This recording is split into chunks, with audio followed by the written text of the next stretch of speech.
नमस्कार दोस्तों, क्या आप जानते हैं कि बढ़ते तापमान के कारण हमारे एटमॉस्फेयर से ऑक्सीजन की मात्रा तेजी से कम हो रही है। वैज्ञानिकों का कहना है कि बढ़ते टेम्परेचर को कंट्रोल नहीं किया गया तो अगली सदी में तापमान 60 डिग्री सेल्सियस तक पहुंच सकता है, जिसके कारण आर्कटिक के साथ साथ अंटार्कटिका के ग्लेशियर पिघल जाएंगे।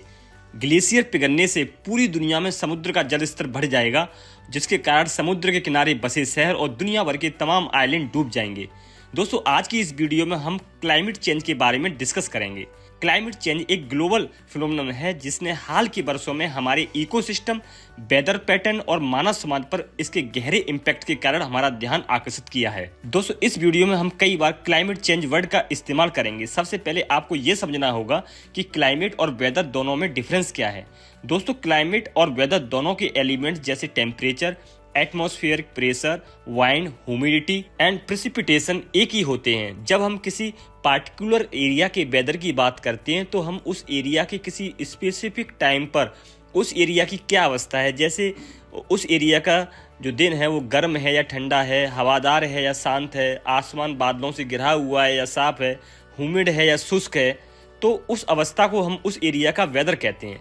और यदि दोस्तों जब हम किसी एरिया के लॉन्ग टर्म लगभग 30 साल से ज़्यादा के समय अंतराल पर उस एरिया के वेदर पैटर्न का हम एवरेज निकालें तो उसको हम उस एरिया का क्लाइमेट कहेंगे। जैसे किसी डेजर्ट का क्लाइमेट हॉट और ड्राई होता है क्योंकि वहाँ पूरे वर्ष कम वर्षा और दिन जो है गर्म होते हैं, जबकि किसी रेन फॉरेस्ट का पूरे वर्ष का क्लाइमेट हाई टेम्परेचर और हैवी रेनफॉल के लिए जाना जाता है।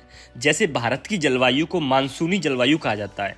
ऐसा क्यों कहते हैं दोस्तों, हमें नीचे कमेंट करके अवश्य बताइए। दोस्तों, वीडियो में आगे बढ़ने से पहले आपसे एक रिक्वेस्ट है, यदि अभी तक आपने हमारे यूट्यूब चैनल को सब्सक्राइब नहीं किया है तो प्लीज रेड बटन को दबाकर चैनल को सब्सक्राइब जरूर कर दें।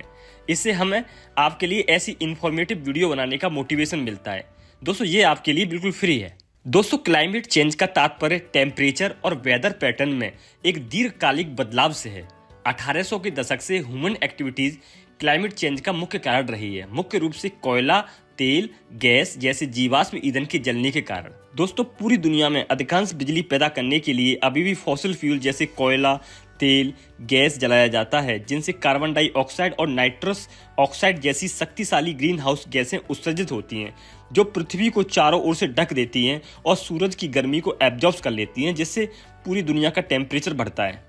विश्व स्तर पर 1/4 से अधिक बिजली वाइंड, सोलर और अदर रिन्यूएबल सोर्सेज से आती है, जो जीवाश्म ईंधन के विपरीत हवा में ग्रीन हाउस गैसेस का बहुत कम या कोई उत्सर्जन नहीं करते हैं।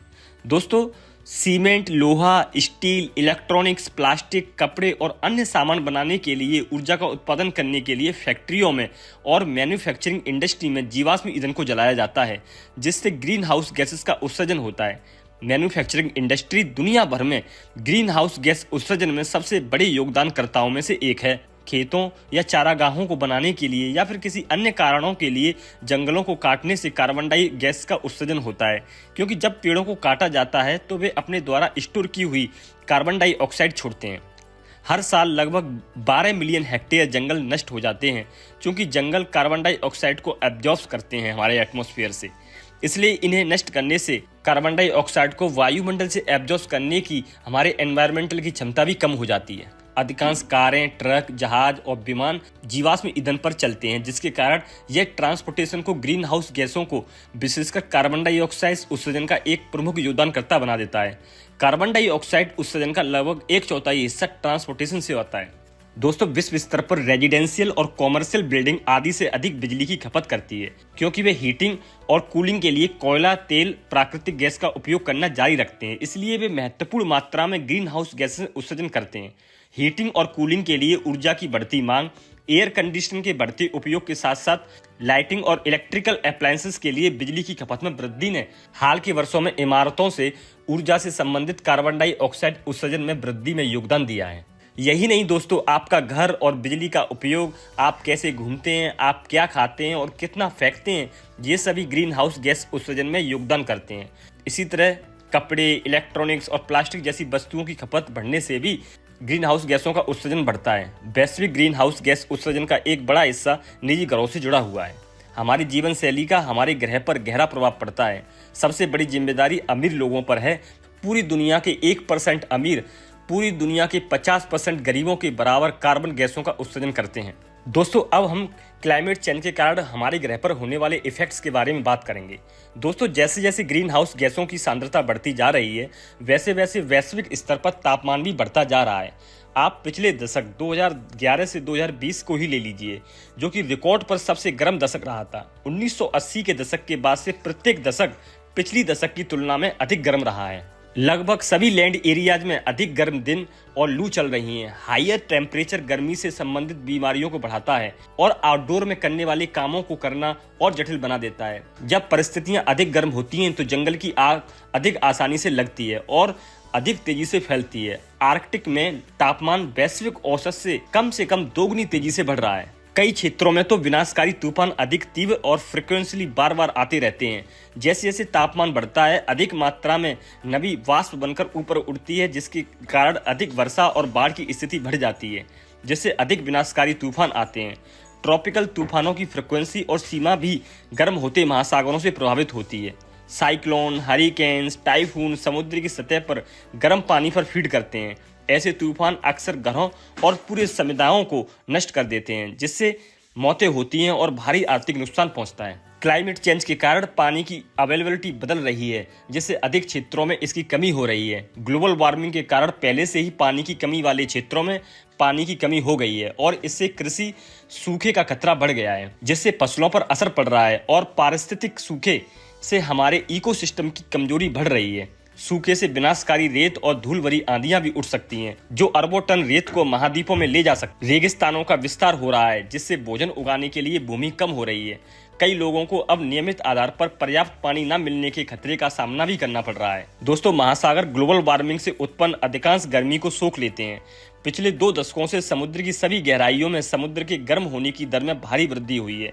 जैसे जैसे समुद्र गर्म होता है उसका वॉल्यूम बढ़ता है, क्योंकि गर्म होने पर पानी का विस्तार होता है। बर्फ की चादरें पिघलने से समुद्र का स्तर भी बढ़ जाता है, जिससे कोस्टल और आइलैंड पर रहने वाले हर जीव के समुदायों को खतरा होता है।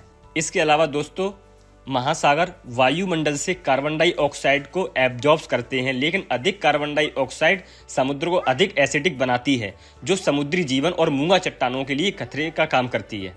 क्लाइमेट चेंज से भूमि और समुद्र में प्रजातियों के अस्तित्व पर खतरा पैदा हो गया है।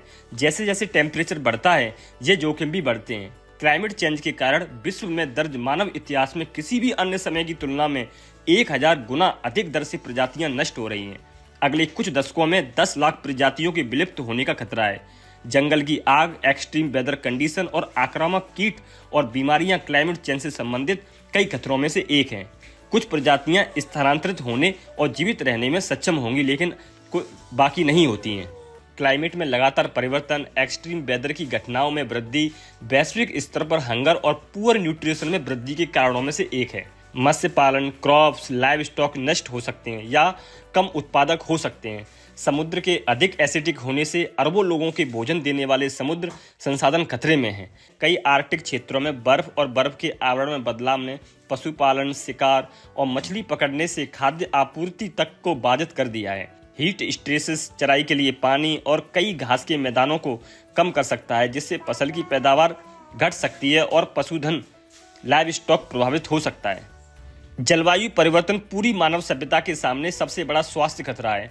क्लाइमेट चेंज के इम्पैक्ट के कारण पहले से ही उत्पन्न एयर पॉल्यूशन और एक्सट्रीम वेदर कंडीशन से उत्पन्न बीमारियों से लोग जूझ रहे हैं, जिनमें जबरन विस्थापन, pressure on mental health, hunger और पुअर न्यूट्रिशन के कारण लोगों के स्वास्थ्य पर नुकसान पहुंच रहा है।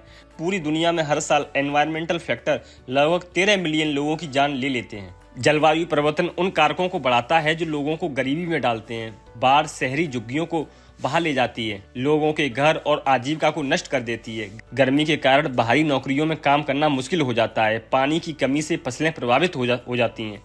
पिछले दशक 2010 से 2019 में मौसम संबंधी घटनाओं ने हर साल औसतन 23.1 मिलियन लोगों को विस्थापित किया, जिससे कई लोग गरीबी की चपेट में आ गए। अधिकांश शरणार्थी उन देशों से आते हैं जो सबसे अधिक असुरक्षित हैं और जलवायु परिवर्तन के प्रभावों से निपटने के लिए सबसे कम तैयार हैं। दोस्तों दुबई में COP28 शिखर सम्मेलन के लास्ट सेशन में 200 देशों के बीच ऐतिहासिक पहला ग्लोबल स्टॉक टेक जलवायु समझौता इस मायने में महत्वपूर्ण रहा है कि सभी देशों ने जीवाश्म ईंधन के इस्तेमाल को उचित और न्याय संगत तरीके से खत्म करने पर सहमति जताई है। उम्मीद की जानी चाहिए कि सभी देश कोयले से इलेक्ट्रिसिटी प्रोडक्शन को सिस्टमेटिकली घटाने की पहल में तेजी लाएंगे। कॉन्फ्रेंस में पेरिस समझौते को ध्यान में रखते हुए तापमान में वृद्धि 1.5 डिग्री सेल्सियस तक सीमित रखने के उद्देश्य से ग्रीन हाउस उत्सर्जन में गहरी, तीव्र और निरंतर कटौती पर भी सहमति जताई गई है। इस ऐतिहासिक समझौते में निर्धारित लक्ष्यों को हासिल करने के लिए 8 सूत्रीय योजना का रोडमैप भी तैयार किया गया है। इसके मुताबिक 2050 तक कार्बन डाइऑक्साइड के नेट जीरो उत्सर्जन के निमित्त जीवाश्म ईंधन के इस्तेमाल में कमी लाना प्रस्तावित है। लेकिन सवाल यह है कि क्या कोयले पर निर्भरता रखने वाले देश मसलन भारत और चीन इस लक्ष्य को हासिल करने में कामयाब हो पाएंगे? गौर करें तो कार्बन उत्सर्जन के मामले में 2022 में चीन 31%, अमेरिका 14% और यूरोपीय संघ 8% था। भारत की बात करें तो सिर्फ 5% वृद्धि कोयले से होने वाले उत्सर्जन से हो सकती है। उद्योगों से निकलने वाली ग्रीन हाउस गैसों के उत्सर्जन को कम करने के लिए 11 दिसंबर 1997 को जापान के क्योटो शहर में संयुक्त राष्ट्र के नेतृत्व में 192 देशों के बीच यह संधि हुई। 16 फरवरी 2005 को यह प्रभावित हुई। विकसित देशों का विकासशील देशों को लक्ष्य पूरा करने के लिए आर्थिक और तकनीकी मदद उपलब्ध कराना भी इसका हिस्सा थी। संयुक्त राष्ट्र की ग्लोबल फॉरेस्ट रिसोर्स असेसमेंट की रिपोर्ट में कहा गया है कि 1990 से 2015 के बीच कुल वन क्षेत्र 3% घटा है। यह क्षेत्र दक्षिण अफ्रीका के आकार के बराबर है। रिपोर्ट में कहा गया है कि प्राकृतिक वन क्षेत्र में कुल ग्लोबल स्पेस की दोगुनी अर्थात 6% की कमी आई है। उष्णकटिबंधीय वन क्षेत्रों में सबसे अधिक 10% की दर से वन क्षेत्र का नुकसान हुआ है। इससे हर साल 2 अरब टन अतिरिक्त कार्बन डाइऑक्साइड वायुमंडल में घुल रही है। इससे ओजोन परत को नुकसान पहुंच रहा है। ओजोन सूर्य की अल्ट्रावायलेट रेजेस से हमारी रक्षा करता है। बेहतर होगा कि ग्लोबल समुदाय कार्बन उत्सर्जन पर नियंत्रण करने के लिए ग्लोबल स्टॉकटेक जलवायु समझौते के लक्ष्यों को हासिल करने की दिशा में आगे बढ़े।